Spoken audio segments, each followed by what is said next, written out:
এই যে আমি আছি তো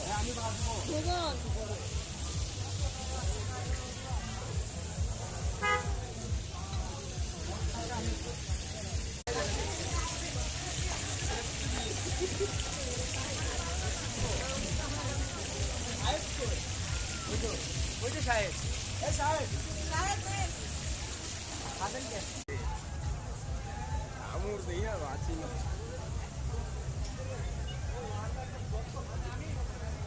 তুমি পাঙ্গাস মাছ খাইবা নো আমি পাঙ্গাস খাই না, কিন্তু আমার বাসায় পছন্দের খাবার পাঙ্গাস। আমিও খাই